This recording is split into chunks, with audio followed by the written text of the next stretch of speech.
सो अभी रिप्रोडक्शन में modern technology का यूज क्यों करते हैं? अब मॉडर्न टेक्नोलॉजी का यूज, क्योंकि अभी मैंने रिसेंटली डिजीज के बारे में पढ़ा। डिजीज का बोले बड़ा दिमाग में ये मत लेकर चलो कि बहुत बड़ी बीमारी है, नहीं, हमने सादा छींक भी दिया मतलब आप बीमार हो। बायोलॉजिकली उससे मौत होगी नहीं होगी बात की बात है, मौत होना जरूरी नहीं है डिजीज से। क्लियर? अगर हम केयरलेस रहेंगे, अगर हम ध्यान नहीं देंगे तो ही हमारी मौत हो सकती है। तो एक रिप्रोडक्शन में मॉडर्न टेक्नोलॉजी का यूज एक प्रेगनेंसी के लिए कर रहे हैं ये जरूरी नहीं है, कई चीजों के लिए यूज होता है। उसमें आपके सिलेबस में जो एग्जांपल दिया है, use of modern technology generally for pregnancy. तो मॉडर्न टेक्नोलॉजी प्रेगनेंसी में क्यों यूज कर रहे हैं? क्या नेचुरली प्रेगनेंसी नहीं हो रहा है? क्या हो रहा है, लेकिन उस प्रेगनेंसी में अगर किसी फीमेल को प्रॉब्लम आता है तो एक मॉडर्न टेक्नोलॉजी में जाते हैं, जैसा टेस्ट ट्यूब बेबी वगैरह आपने नाम सुना है। तो क्या पूरा बच्चा, इतना बड़ा बच्चा के टेस्ट ट्यूब में बनाएंगे क्या? नहीं। तो पहले अपन नेचुरल देखेंगे। तो अपन ने पढ़े थे फीमेल का मतलब मदर का वो ऑर्गन जहां पे बेबी 9 मंथ्स के लिए डेवलप होता है। क्लियर? सो मदर का ऑर्गन जहां पे बेबी 9 मंथ्स के लिए डेवलप होता है, that organ is called as uterus. ठीक? So mother organ in which baby develops for 9 months is an uterus. Uterus के नीचे वजाइना, जिसमें से बच्चा बाहर निकलता है, बर्थ के नाम पढ़े थे अपन ने।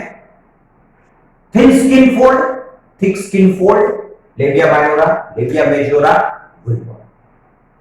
यूटेरस के दोनों साइड में ओवरी होता है, and the main role of ovary is to form ova। बना हुआ ओवा एक छोटे से ट्यूब में आएगा, छोटे से ट्यूब का नाम है डक्ट। इस डक्ट में ओवा आता है करके ओविडक्ट। क्लियर?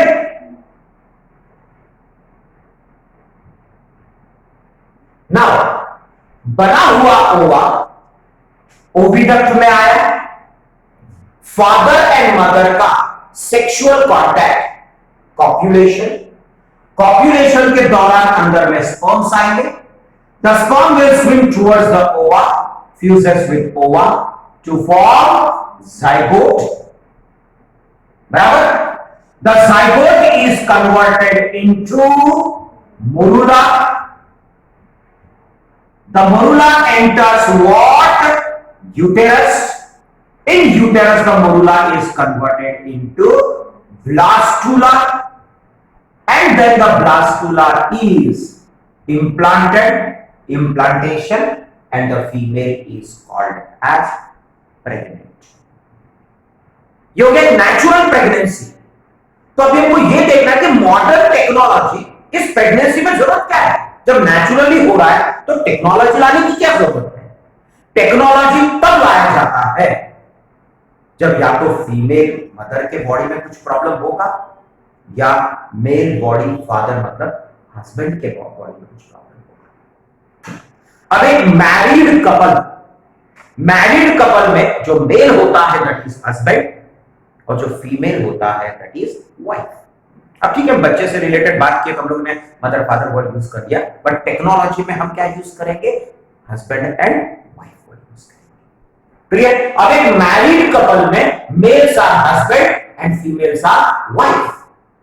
अब प्रॉब्लम किसी में भी हो सकता है कि हस्बैंड के टेस्टिस में शायद ठीक से स्पर्म नहीं बन रहा होगा, चलो टेस्टिस में स्पर्म बन भी गया, हो सकता है स्पर्म का जो ट्रैक है उसमें कुछ प्रॉब्लम रहा होगा, चलो ट्रैक भी अच्छा है, लेकिन हस्बैंड और वाइफ के कोई सेक्सुअल कॉन्टैक्ट ठीक से नहीं हो पा रहा होगा, हो सकता है साइकोलॉजिकल डिस्टर्ब होगा, हो सकता है कि बॉडी में हार्मोनल चेंजेस कुछ होंगे मेल बॉडी में, हो सकता है पेनिस का इरेक्शन नहीं हो रहा, इरेक्टाइल ऑर्गन है, तो कई प्रॉब्लम्स है मेल्स में भी। स्पर्म बन नहीं सकता है, बाकी ट्रैक अच्छा है, या तो स्पर्म बन रहा है या बाकी के ट्रैक में कुछ प्रॉब्लम होगा। कहने का मतलब यह है घूम फिर के हस्बैंड में कुछ ना कुछ प्रॉब्लम हो सकता है एक स्पर्म बनने में या निकलने में, या तो फीमेल के बॉडी में ठीक से पहुंच नहीं पा रहा है। तो उस कंडीशन में males are called as impotent, males are also called as sterile, मतलब इनकेपेबल। स्टराइल का मतलब एकदम बहुत बड़ा बीमारी नहीं हो गया, मैंने अभी क्या बोला, सर्दी खांसी भी हो गई तो हम बीमार है, डॉक्टर के पास जाना पड़ता है।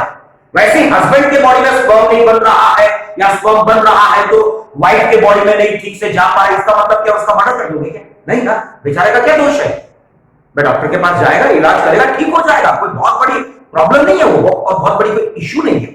एक बॉडी का एक नेचुरल ऑर्गन है, एक बॉडी में हार्मोन्स की वजह से ऑर्गन काम करता है, तो वो कहीं ना कहीं इंबैलेंस हो गया तो बॉडी में कुछ ना कुछ प्रॉब्लम आ रहा है। तो उसके लिए उस हस्बैंड को बहुत एकदम छोटी नजरों से देखना ये गलत है। भाई हार्ट बीट है 72 पर मिनट है, क्या कम ज्यादा होगा तो क्या बुरी नजर से देखेंगे उसको? नहीं ना। तो ये भी एक नेचुरल है, ये कोई उसने जानबूझ के अपने बॉडी में क्रिएट किया है क्या? नहीं। तो ये तो हो गया हस्बैंड की प्रॉब्लम। दूसरी बात, वाइफ में भी प्रॉब्लम आ सकता है। जैसा आपने पढ़े थे, एक महीने में, एक समय में, एक ओवल में एक ही ओवा बनना चाहिए। अरे भाई ओवा नहीं बना तो क्या उसका दोष है? नहीं ना, कहीं ना कहीं हार्मोनल इंबैलेंस हुआ है तो ओवा नहीं बन रहा है। भाई ओवा तो बना ही नहीं, हस्बैंड और वाइफ की रिलेशन बहुत अच्छे है, सेक्सुअल कांटेक्ट भी आ रहा है, स्पर्म भी अंदर जा रहा है, लेकिन ओवरी में ओवा न बनने की वजह से, ओविडक्ट में ओवा न आने की वजह से प्रेगनेंसी पॉसिबल नहीं हो रहा है। इसमें वाइफ की क्या गलती है? चलो ओवरी तंदुरुस्त है, ओवरी में ओवा भी बना और ओवा कहां पे पहुंच गया? ओविडक्ट में पहुंच गया। लेकिन अगर सपोज ओविडक्ट में कुछ प्रॉब्लम होगा तो हो सकता है यहां पे स्किन में अंदर के सेल्स में कुछ स्वेलिंग होगा, तो स्वेलिंग होने की वजह से यहां से स्पर्म आ तो जाएगा लेकिन वहां काम नहीं कर पा रहा है। तो कहीं ना कहीं ओविडक्ट में भी कुछ स्वेलिंग्स आने की वजह से प्रॉब्लम हो सकता है। तो वाइफ भी फर्टाइल, हस्बैंड भी फर्टाइल, वाइफ भी तंदुरुस्त, हस्बैंड भी तंदुरुस्त। फर्क इतना है कि ओविडक्ट में कुछ प्रॉब्लम होने की वजह से दोनों का फ्यूजन नहीं हो पाया। चलो फ्यूजन हो भी गया, हो सकता है ओवरी भी तंदुरुस्त है, ओविडक्ट भी तंदुरुस्त है, हेल्दी है, हो सकता है यूटेरस में कुछ प्रॉब्लम होगा। यहां से जो हार्मोन्स, जो कल अपन मेंस्ट्रुअल साइकिल पढ़े थे, हार्मोन्स जो निकल रहे हैं, it is unable to maintain the thickness of the endometrium, तो उस समय में प्रेगनेंसी नहीं हो पाता है। तो सीधा सीधा कहने का मतलब यह है, एक वाइफ प्रेग्नेंट न होने के अकेले वाइफ रीजन नहीं है उसके लिए। हस्बैंड में भी प्रॉब्लम्स हो सकते हैं, वाइफ में भी प्रॉब्लम हो सकता है, हस्बैंड के बॉडी में कोई ना कोई ऑर्गन में, मतलब रिप्रोडक्टिव कहीं ना कहीं सिस्टम में थोड़ा बहुत प्रॉब्लम हो सकता है, या वाइफ के कोई ना कोई जगह पे प्रॉब्लम हो सकता है। तो ऐसे समय में, पुराने जमाने में बहुत कुछ होता था, बट आज मॉडर्न है, मॉडर्नाइजेशन है, कंप्यूटर एज है, टेक्नोलॉजीज बहुत एडवांस्ड है अपने पास में, तो ये कोई बहुत बड़ा इश्यूज नहीं आज के डेट में।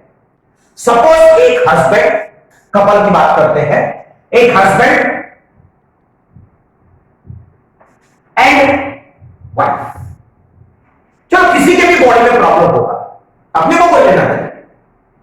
अब सपोज जहां पे husband and wife healthy relations है, कॉपुलेशंस हो रहे हैं, अगर इस कपल को बच्चे नहीं हो रहे हैं तो ये लोग डॉक्टर्स के पास जाएंगे, इलाज करवाने की कोशिश करेंगे, तब भी पॉसिबल नहीं है तो डॉक्टर को एक सजेशन देता है टेस्ट ट्यूब देने का। तो जनरली उसमें करते क्या है, एक लैब में, हॉस्पिटल में एक टेस्ट ट्यूब होता है, इस टेस्ट ट्यूब में वो सब मटेरियल होता है फर्टिलाइजेशन के जो जरूरत पड़ता है, जो ओविडक्ट में, मतलब ओविडक्ट जैसा एनवायरमेंट किसमें क्रिएट किया गया है? टेस्ट ट्यूब में। क्लियर? अपन ने पढ़े थे कल्चरल वीडियोस को। अब यहां पे वाइफ का क्या लेंगे? ओवा डाल दिए टेस्ट ट्यूब में। हस्बैंड का क्या लेंगे? स्पर्म डाल दिए किसमें? टेस्ट ट्यूब में। तो जो काम ओविडक्ट में होता था वो काम किसमें हो रहा है? टेस्ट ट्यूब में। अब टेस्ट ट्यूब में क्या किया? ओवा लिए, किसका? वाइफ का। शब्द यूज करना ये वाले, मदर फादर वर्ड यूज नहीं कर सकते। तो वाइफ का क्या लिए? ओवा लिए। हस्बैंड का क्या लिए? स्पर्म लिए। टेस्ट ट्यूब में दोनों का फ्यूजन कराए, टेस्ट ट्यूब में जाइगोट बना, टेस्ट ट्यूब में मुरुला बना, टेस्ट ट्यूब में ब्लास्टुला बना, और इन स्टेजेस को अपने क्या पढ़े थे, एम्ब्रियो, बराबर। तो बच्चे के जो डेवलपमेंटल स्टेज होते हैं उस स्टेज में स्टार्टिंग के 2 महीने के जो स्टेज होते हैं, 1 to 2 months, 2 महीने के जो स्टेज होते हैं, these are called as embryo। क्या बोलते हैं, एम्ब्रियो। सो पहला और दूसरे महीने के जो डेवलपमेंटल स्टेज होता है that is called as embryo. दूसरे महीने से लेके 9th मंथ तक जो डेवलपमेंटल स्टेज होता है that is called as foetus. क्या बोलते हैं, फीटस। क्लियर। तो स्टार्टिंग के 2 महीने के स्टेज को क्या बोलते हैं, एम्ब्रियो, और आगे के स्टेजेस को क्या बोलते हैं, फीटस। और जो पैदा होता है newborn baby, that newborn baby पैदा होने के बाद newborn baby is called as infant या नियोनेट्स। तो ये स्टेजेस है, बराबर। तो स्टार्टिंग के 2 महीने के स्टेजेस को क्या बोलते हैं, एम्ब्रियो। मतलब टेस्ट ट्यूब में क्या डेवलप किया हमने, एम्ब्रियो। बॉडी के अंदर डेवलप किया कि बॉडी के बाहर, बॉडी के बाहर, नेचुरली कि artificially, artificially. Condition natural, condition सब नेचुरल है। हमने क्या स्पर्म आर्टिफिशियल है क्या, ओवा आर्टिफिशियल है क्या, नहीं, हर चीज नेचुरल है, सिर्फ करने का तरीका क्या है, आर्टिफिशियल, बराबर। तो टेस्ट ट्यूब के अंदर में हमने क्या क्या किया है, हस्बैंड का स्पर्म लिया है, वाइफ का ओवा लिया है, जाइगोट बनाया और एक डेवलपमेंटल स्टेज तैयार किए, embryo. And such type of technique is called as in vitro fertilization, IVF। क्या बोलते हैं, IVF मतलब इन विट्रो फर्टिलाइजेशन। अब यहां पे हमको क्या मिल गया, एम्ब्रियो। फिर वो मोरुला भी हो सकता है, ब्लास्टो कोई भी हो सकता है। अब क्या करेगा डॉक्टर, वाइफ के बॉडी को इंजेक्शन देगा। कारण अपने मेंस्ट्रुअल साइकिल में क्या पड़े, प्रेगनेंसी पॉसिबल तब है जब एंडोमेट्रियम ठीक रहेगा। कारण एंडोमेट्रियम ठीक रहेगा तो वहां पे ब्लड वेसल्स ज्यादा रहेंगे और ब्लड का सप्लाई ज्यादा रहेगा, क्योंकि 9 महीने तक embryonic development requires protein, vitamin, fat, carbohydrates and mineral that it gets from mother's blood. तो उसके एंडोमेट्रियम का थिकनेस तो बढ़ाना ही पड़ेगा। तो डॉक्टर क्या करता है, वाइफ के बॉडी को प्रिपेयर कर देता है इंजेक्शन देके, ताकि एंडोमेट्रियम यहां पे क्या हो सके, तैयार रह सके। अब बॉडी तैयार है किसका, हस्बैंड का कि वाइफ का, वेरी गुड, हस्बैंड बोलेगा, वाइफ की बॉडी रेडी है। अब वाइफ की बॉडी में डॉक्टर ने क्या कर दिया है, इस एम्ब्रियो को निकाल के अंदर डाल दिया, वो नेचुरली क्या हो जाएगा, इम्प्लांट हो जाएगा। मतलब आगे के प्रोसेस क्या रहेंगे, सब नेचुरल रहेगा। मतलब 2 महीने के बाद के जितने भी स्टेजेस रहेंगे सब क्या रहेंगे, नेचुरल। अब वाइफ प्रेग्नेंट हो गई तो वो जो बेबी रहेगा that baby is called as test tube baby. Test tube baby पूरे बार ये दिमाग में मत लाओ कि पूरा के पूरा बच्चा टेस्ट ट्यूब में पड़ेगा, नहीं, ओनली स्टार्टिंग के स्टेजेस। और एक चीज याद रखना, जरूरी थोड़ी है कि हम ब्लास्टुला बना के डालेंगे। भाई जाइगोट भी बना के हम डाल सकते हैं, ओविडक्ट में डाल सकते हैं, मोरुला बना के भी हम क्या डाल सकते हैं, ओविडक्ट में डाल सकते हैं। ये हमको मतलब हम नहीं, डॉक्टर डिसाइड करेगा।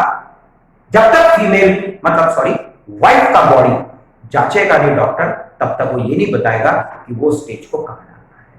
मतलब एक टेस्ट ट्यूब में स्टेज कहां तक बनना चाहिए, ये डॉक्टर वाइफ के बॉडी को एनालाइज करेगा और वाइफ के बॉडी में कहां क्या प्रॉब्लम है ये सोच के ही वो एम्ब्रियोस को टेस्ट ट्यूब में तैयार करेगा।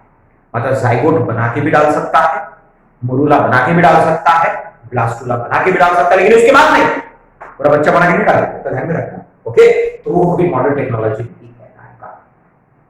क्लियर हो गया, मतलब एक हस्बैंड एंड वाइफ का प्रॉब्लम सॉल्व हो चुका है। अब जैसा जैसा मॉडर्नाइजेशन आ रहा है और प्रॉब्लम्स आ रहे हैं हस्बैंड में।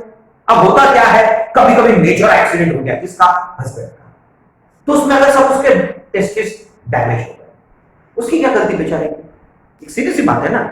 अब एक हस्बैंड है, शादी हो चुकी है, मैरिड कपल है, कुछ दिनों बाद सपोज उसका एक मेजर एक्सीडेंट हो गया है और उसके दोनों टेस्टिस खत्म हो गए सपोज, तो उसमें उसका कोई दोष है क्या, नहीं। तो उसके बॉडी का कोई स्पर्म बन सकता है क्या? नहीं बन सकता है। तो ऐसे समय में मॉडर्नाइजेशन में, क्योंकि अभी हस्बैंड एंड वाइफ तो पढ़े लिखे हैं आजकल, आजकल तो सभी लोग पढ़े लिखे, अच्छे से पढ़े लिखे हैं, इन सब चीजों का सबका नॉलेज है सभी को। तो होता क्या है, स्पर्म बैंक। अगर आपने कुछ सालों पहले मूवी आई थी, विकी डोनर भी एक मूवी आई थी, अभी बीच में गुड न्यूज करके एक मूवी भी आई थी, अगर आपने देखा होगा, तो उसमें ये जो स्पर्म डोनेट करने का जो एक कंसेप्ट है, ये अवेयरनेस के लिए भी दिया गया है। होता क्या है, एक मैरिड कपल में झगड़े क्यों होते हैं, इन्हीं सब चीजों की वजह से होता है। अब लोग पढ़े लिखे हैं, पहले क्या होता था, हस्बैंड अच्छा पढ़ा लिखा होता था, वाइफ पढ़ी लिखी नहीं होती थी, या सपोज वाइफ अच्छी पढ़ी लिखी होती तो हस्बैंड पढ़ा लिखा नहीं होता था, तो इनके बीच में झगड़े के कारण यही चीजें होती थी। इनको ये थोड़ा सा अनएथिकल लगते थे पुराने जमाने में, आजकल एथिकल इसलिए लगते हैं कारण पढ़े लिखे। तो सपोज उसमें अगर हस्बैंड के टेस्टिस अगर क्रश हो गए या कुछ किसी प्रॉब्लम की वजह से हस्बैंड के बॉडी में स्पर्म्स नहीं बन रहे, तो हो गया, अगर वाइफ ने अगर हस्बैंड को दोष नहीं दिया, सब कुछ अच्छा है। तो ऐसे समय में मॉडर्न टेक्नोलॉजी में स्पर्म बैंक निकाला गया है। जैसा ब्लड बैंक नाम सुना होगा, अब वो ब्लड किसका आपको मालूम है, भाई आपका एक्सीडेंट हो गया, अब आपको ऑपरेशन हो रहा है, अब आपको ब्लड की जरूरत है, अब आप बोलते बैठोगे कि मेरे को इसका खून नहीं चाहिए, उसका खून नहीं चाहिए, मेरे को इसका खून दो, बोल सकते हैं क्या?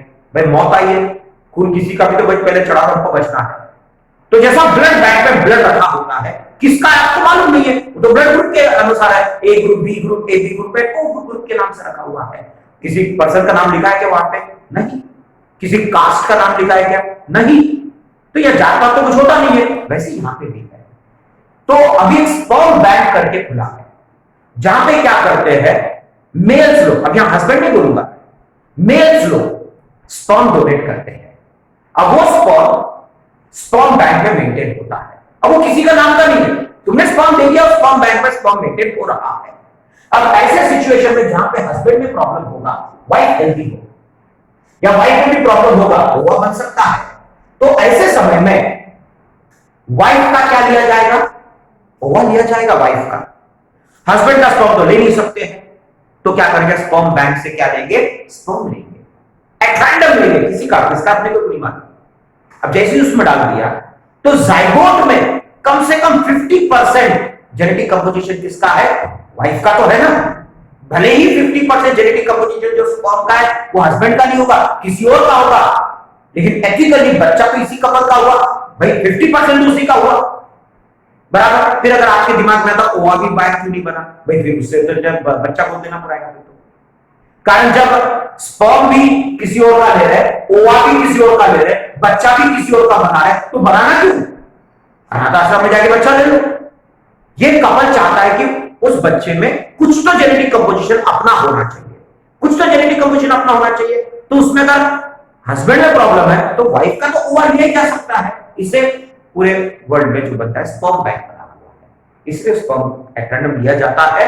हाँ, एटलीस्ट बच्चे में 50% कंपोजिशन इस कपल का है, बराबर। और अगर सपोज दोनों में प्रॉब्लम है, दोनों में मतलब डैमेज बन ही नहीं रहा है, तो अच्छा बच्चा बोलते ले डायरेक्ट, क्लियर हो गया। तो मॉडर्न टेक्नोलॉजी में एक स्पर्म बैंक भी है, जहां पे sperms are stored at random. ये तो एक बात हो गई। अब उससे भी अपन आगे निकल गए, सरोगेशन। अब एक सरोगेशन करके एक टेक्नोलॉजी है। अब सरोगेट करते क्यों है, चलो सरोगेट करते क्यों ये भी बता देता हूं। अब पूरा बच्चा 9 महीने तक के किसमें तैयार हो रहा है, यूटेरस में। चलो अब बार बार अपन हस्बैंड का एक्सीडेंट क्यों करें, एक बार वाइफ का भी एक्सीडेंट करके देख लेते हैं अपन। अब सपोज वाइफ का एक्सीडेंट हुआ और अगर उसके पेट में मार लगा, तो उसका यूटेरस पूरा डैमेज हो गया बेचारी का, सपोज क्लियर। या तो कुछ इन्फेक्शन हुआ होगा, बीमार गिरे, यूटेरस खराब हो गया। ओवरी तंदुरुस्त है, ओविडक्ट तंदुरुस्त है, मतलब फर्टिलाइजेशन भी हो सकता है, लेकिन बेबी का डेवलपमेंट पॉसिबल ही नहीं है, बराबर। तो ऐसे समय में करते क्या है डॉक्टर्स, डॉक्टर क्या करेगा, टेस्ट ट्यूब में वाइफ का क्या लेगा, ओवा लेगा, क्योंकि वाइफ के बॉडी में सिर्फ यूटेरस डैमेज है ना, बाकी तो कोई प्रॉब्लम नहीं है ओवा करने में। तो वाइफ का क्या लिए, ओवा लिए, हस्बैंड का क्या लिए, स्पर्म लिए। ऐसे समय में ये क्या करते हैं, अनदर फीमेल किराए पे देते हैं 9 महीने के लिए, बराबर। हम किसी के घर में किराएदार बनेंगे तो घर क्या, घर हमारा हो गया क्या, नहीं ना, वैसे बच्चे को किराए पे घर में रख रहे जैसा हो गया। तो यहां पे एक फीमेल को क्या किया है, हायर किया है, कितने महीने के लिए, 9 महीने के लिए, बराबर है ना फीमेल। तो डॉक्टर क्या करेगा, इस फीमेल को इंजेक्शन दे देके यूटेरस को तैयार कर देगा। अब इस हस्बैंड एंड वाइफ ने इस फीमेल के साथ बात किया है, लोगों को पैसे की गरज है, ये भी एक प्रकार का नौकरी हुआ ना, तो इस फीमेल को पैसे की जरूरत है। अब लीगल है, ये वाला लीगल है, लिखा पढ़ी होगी। अब ये कपल क्या करेंगे, इस फीमेल को हायर करेंगे 9 महीने के लिए, डॉक्टर के पास जाएंगे, यूटेरस को तैयार करेंगे। पहले अपन ने क्या पढ़ा था, एम्ब्रियो को वाइफ के बॉडी में इसलिए डाल दी क्योंकि यूटेरस ठीक था, लेकिन भाई अब यहाँ पे यूटेरस वाइफ का ठीक नहीं है, तो हमने क्या किया, एक हायर मदर के बॉडी में क्या किया है, इस एम्ब्रियो को डाल दिया। अब इस एम्ब्रियो से एक बच्चा तैयार हो जाएगा। इस बच्चे में 100% जेनेटिक कंपोजिशन इन्हीं कपल्स का है। इसने अपना जेनेटिक कंपोजिशन को डोनेट किया क्या, नहीं ना, उसने तो सिर्फ रहने के लिए जगह दिया है। इस फीमेल ने जो खाना खाया है उसके ब्लड में जाएगा और उस ब्लड से protein, vitamin, fat, carbohydrate, mineral बच्चे में गया। मतलब इस मदर ने बच्चे को सिर्फ खाना खिलाया ना और रहने की जगह दिया। भाई कोई हस्बैंड एंड वाइफ अगर कहीं नौकरी पे जाते हैं, एक दाइमा घर में रखते हैं, तो उसने 8 घंटे के लिए बच्चे की देखभाल करके खाना खिलाया, तो क्या वो बच्चा उस दाइमा का हो गया क्या, नहीं ना। वैसे ये भी है, उस फीमेल ने इस कपल के बच्चे को सिर्फ अपने बॉडी के अंदर जगह दिया है और सिर्फ खाना खिलाया है। तो इससे इस बच्चे का इस मदर के साथ कोई रिलेशन बना क्या, कुछ रिलेशन नहीं बना, सिर्फ उसने केयर किया है उस बच्चे का, बराबर। जेनेटिकली अभी भी ये बच्चा इसी कपल का है। तो hire mother is called as surrogate mother. क्या नाम है, surrogate mother, surrogacy, clear. So hire mother is an surrogacy और सरोगेट मदर। तो इसमें जनरली करते क्या है, जो एम्ब्रियोनिक डेवलपमेंट जो टेस्ट ट्यूब में किया गया है, कपल वाइफ के बॉडी में डालने की बजाय हायर मदर में डालते। पुराने जमाने में ये एनिमल हस्बेंड्री में ज्यादातर यूज होता था, जैसे जर्सी गाय वगैरह बने हैं, कैटल्स, तो इनमें सरोगेशन किया जाता था। अभी धीरे धीरे फॉरेन कल्चर में ये बहुत बड़ा, अभी धीरे धीरे इंडिया में भी आने लगा। एक एग्जांपल देता हूं, ये क्लियर हो गया, यहां अपना टॉपिक कंप्लीट हुआ। अब एक कंसर्न देता हूं, सरोगेशन क्यों, अब इंडिया में भी ये सरोगेशन ज्यादा क्यों बढ़ रहा है। अब शाहरुख खान का बच्चा, आमिर खान का जो लड़का हुआ है, ये सब सरोगेशन की वजह से हुआ है। तो क्या आमिर खान में कुछ प्रॉब्लम है, शाहरुख खान में कुछ प्रॉब्लम है, नहीं। उनकी वाइफ में कुछ प्रॉब्लम है, नहीं, बहुत तंदुरुस्त है। भाई हमारा भी एक प्रोफेशन है। अब जैसा मैं टीचर हूं, अब मैं टीचर हूं तो मैं आपको पढ़ाऊं तो मेरा बॉडी लैंग्वेज परफेक्ट होना चाहिए, मेरा सेंस ऑफ ड्रेसिंग परफेक्ट होना चाहिए, बराबर, तो ही आप मेरे लेक्चर पे ध्यान दे पाओगे। एक सेलिब्रिटी है, शाहरुख खान होगा, आमिर खान होगा या हीरोइंस होगी, हम उनको तब देखते हैं जब वो स्मार्ट दिखते हैं, उनकी बैड बॉडी लैंग्वेज प्रॉब्लम अच्छी होती है, बॉडी फिट होती है। वही फीमेल्स का भी है, एक हीरोइन है, एक हीरोइन का एक परफेक्ट शेप है तो ही उसको काम मिलेगा, तो ये होगा उसका प्रोफेशन। तो प्रोफेशन में एक सेलिब्रिटी का, एक प्रोफेशन में उसका बॉडी का शेप, बॉडी का स्ट्रक्चर बहुत मायने रखता है। आजकल लेडीज लोग बड़े बड़े कंपनीज के डायरेक्टर हैं, अब मोटे मोटे रहेंगे तो सीढ़ियां भी चढ़ना मुश्किल हो जाएगा उन लोगों को, और उनको बाहर के टूर्स ज्यादा करना पड़ता है। स्लिम एंड ट्रिम रहेंगे तो एक इंप्रेशन गिरता है, बिजनेस बढ़ता है। तो कहने का मतलब यह कि लेडी जो रहते हैं, जो बिजनेस करते हैं, या जो बिजनेस वुमेन्स है, या फिर कोई सेलिब्रिटीज है, इनके लिए अपना बॉडी का शेप मेंटेन करना बहुत जरूरी होता है और उनका प्रोफेशन है, तो प्रोफेशन में उनको अपना बॉडी का शेप मेंटेन करना जरूरी है। अब अगर 9 महीने तक के बॉडी में बच्चा रखा गया है तो ऑब्वियसली एब्डोमेन फूलेगा, और जब बच्चा निकल जाने के बाद जब वो कम भी होगा तो फ्लेक्सिबिलिटी रहती है उसके अंदर में। तो ऐसे समय में थोड़ा सा उनको अपना शेप मेंटेन करने में प्रॉब्लम जाता है। फिर 9 महीने तक के बच्चे भी बॉडी में रखो तो 9 महीने में उनके मूवीज भी चले जाएंगे, फिर उनको उनका बिजनेस है, फिर उसका कोई बिजनेस टाइकून होगा तो उनमें भी प्रॉब्लम आएगा। अगर 9 महीने 10 महीने घर में पड़े रहेंगे बच्चे को देखभाल करते हुए तो बिजनेस भी लॉस हो सकता है। तो ऐसे सेलिब्रिटीज, ऐसे बिजनेसमैन क्या करते हैं आज के युग में, फॉरेन कल्चर में तो पहले से चला आ रहा है, तो वो लोग क्या करते हैं, सरोगेसी के थ्रू बच्चे को पैदा करते हैं। मतलब एक बिजनेसमैन या सेलिब्रिटी, हस्बैंड एंड वाइफ, उनको जॉब पे जाना है तो वो लोग क्या करते हैं, डॉक्टर के पास जाते हैं, अपना स्पर्म को दे देते हैं। सरोगेट मदर, एक मदर को हायर कर लेकर अपने घर में ही रखते हैं, लाखों करोड़ों रुपए दे देते हैं उसको। तो घर में रखा हुआ है, प्रेग्नेंट हो गए, बच्चा मिल गया, उसको अपने घर जाना है, उनका बच्चा। तो ये आज के डेट में इंडिया में भी चलन बहुत बढ़ चुका है। करेक्ट, पढ़े लिखे बहुत आ गए हैं। और एक लास्ट में छोटा सा टॉपिक आपके इसमें दिया हुआ है, दैट इज रिप्रोडक्टिव हेल्थ। अब रिप्रोडक्टिव हेल्थ में कुछ इंपॉर्टेंट चीजें देखो। अब यहां पे जब अपन कोई चीजें रिप्रोडक्शन से रिलेटेड पढ़ते हैं तो कई लोगों के साथ जब हम क्लास में भी अपन जब पढ़ाते हैं तो मेल फीमेल सभी बच्चे बैठे हुए, तो अपने को थोड़ा सा ऑकवर्ड फील होने लगता है। इसमें ऑकवर्ड फील होने वाली बात क्या है, जैसा हार्ट काम कर रहा है, जैसा ब्रेन काम कर रहा है, जैसे लंग्स काम कर रहे हैं, जैसे किडनी काम कर रहा है, वैसे गोनाड काम कर रहा है। तो सभी ऑर्गन का अपना अपना फंक्शन है। तो वैसे भी गोनाड्स का काम क्या है, गैमेट्स बनाना। इससे बॉडी में कोई अननेचुरल चीज कोई है क्या, नहीं, ये तो नेचुरल है बॉडी का। बीमार तो गिरेंगे, हर चीज का मेंटेनेंस जरूरी है। अब हार्ट है, अब आपने को डर लगता है कि हार्ट बीट कम ज्यादा नहीं होना चाहिए, हार्ट अटैक नहीं आना चाहिए, कि हम क्या करते हैं, तेल का खाना कम खाते हैं, तली हुई चीज कम खाते हैं, इसको बोलते हैं मेंटेनेंस ऑफ हार्ट। हम हार्ट को तो मेंटेन कर ही रहे हैं ना। उसी प्रकार से हम लंग्स की भी केयर करते हैं, रेस्पिरेटरी ट्रैक्ट की भी केयर करते हैं। भाई धूप आता तो बढ़िया आइसक्रीम वगैरह खा लेते हैं, ठंडा पानी पी लेते हैं। वही ठंडा आ गया तो हम आइसक्रीम खाना अवॉइड करते हैं, ठंडी चीज खाना अवॉइड करते हैं, ठंडा पानी पीना अवॉइड करते हैं। क्यों?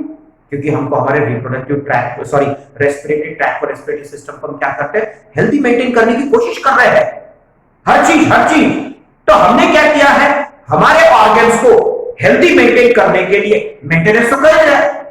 एक्सक्रीटरी सिस्टम हम क्या करेंगे, भरपूर पानी पिएंगे ताकि किडनी तंदुरुस्त रह सके। तो सीधा सीधा ये कंसेप्ट है कि हम लोग हमारे बॉडी के ऑर्गन को हेल्दी मेंटेन करने के लिए कोई ना कोई एक्टिविटी परफॉर्म करते हैं। बस वैसे ही रिप्रोडक्टिव ऑर्गन्स को हेल्दी मेंटेन करने के लिए कोई ना कोई तरीका तो अपनाना पड़ेगा। जैसे बाकी के ऑर्गन को हम अच्छा काम करना चाहिए करके हम उसका मेंटेनेंस कर रहे हैं, हेल्दी मेंटेन कर रहे हैं, वैसे हमको रिप्रोडक्टिव ऑर्गन का भी ध्यान रखना चाहिए, क्योंकि वो भी बॉडी के मतलब फंक्शनिंग के लिए जरूरी है। तो रिप्रोडक्टिव, तो हमारे जो जेनाइटल रिप्रोडक्टिव ऑर्गन्स को जेनाइटल ऑर्गन्स बोलते हैं। जो बाहर से दिखता है वो एक्सटर्नल जेनाइटल ऑर्गन, जो अंदर होता है वो इंटरनल जेनाइटल ऑर्गन।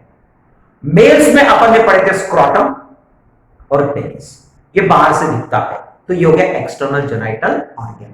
फीमेल्स में एक्सटर्नल जेनाइटल ऑर्गन क्या रहेगा, वुल्वा और मैमरी ग्लैंड, वो भी फंक्शनल। मैंने पहले क्लियर किया, मैमरी ग्लैंड दोनों में है, तभी तो मैमल्स है। चाहे मेल हो चाहे फीमेल हो, मैमरी ग्लैंड दोनों में है, तभी तो मैमल्स है। फर्क इतना है कि फीमेल में मैमरी ग्लैंड उभरा हुआ होता है क्योंकि ग्रोथ होता है मिल्क सीक्रेशन के लिए, और मेल्स में मैमरी ग्लैंड है लेकिन वो एनलार्ज्ड नहीं है, जबकि मैमरी ग्लैंड तो दोनों में है ना। तो यहां पे एनलार्ज्ड मैमरी ग्लैंड्स और वुल्वा, ये एक्सटर्नल जेनिटलियास है। तो हमको एक्सटर्नल जेनिटलियास को थोड़ा मेंटेन करना पड़ता है क्योंकि एयर के कांटेक्ट में आता है, इंफेक्शन होने के चांसेस ज्यादा होते हैं। तो रिप्रोडक्टिव हेल्थ में कौन कौन सी बीमारियां हो सकती है और हम उन रिप्रोडक्टिव ऑर्गन को नीट एंड क्लीन हाइजीनिकली कैसे मेंटेन कर सकते हैं, ये थोड़ा सा एक छोटा सा आउटलाइन कंसेप्ट आपको लिखना है। तो सिफिलिस हो गया, गोनोरिया हो गया, दीज आर द डिसीज जिससे हमको बचना है। तो जैसे एक फीमेल में लास्ट पीरियड में हमने मेंसेस पढ़े थे, अपने मेंसेस में क्या पढ़े थे, यहां पे एंडोमेट्रियम क्या होता है, ब्रेक होता है, ब्लीडिंग होता है। ऑब्वियसली कोई भी चीज अगर वुंड होता है, जख्म होता है, तो थोड़ा बहुत तो मेंटेनेंस रहेगा। अगर यहाँ पे इंफेक्शन हो गया तो पूरा यूटेरस डैमेज होने के चांसेस है। इससे फीमेल्स में मेंसेस के बाद में इसको नीट एंड क्लीन मेंटेन करना चाहिए। मेल ने भी पेनिस को थोड़ा सा नीट एंड क्लीन मेंटेन करना चाहिए, अदरवाइज पस बढ़ सकता है, इन्फेक्शंस हो सकते हैं। जैसे चेहरे पे अगर आपके को पिंपल्स आना, वैसे भी बॉडी के स्किन है तो कहीं पे भी आ सकता है वो। तो चीजों को थोड़ा सा हेल्दी मेंटेन करना है। तो रिप्रोडक्टिव हेल्थ में आपको सिर्फ एक पैराग्राफ मेंटेन करना है, कौन कौन सी बीमारियां हो सकती है, सिफिलिस, गोनोरिया, इस टाइप का, और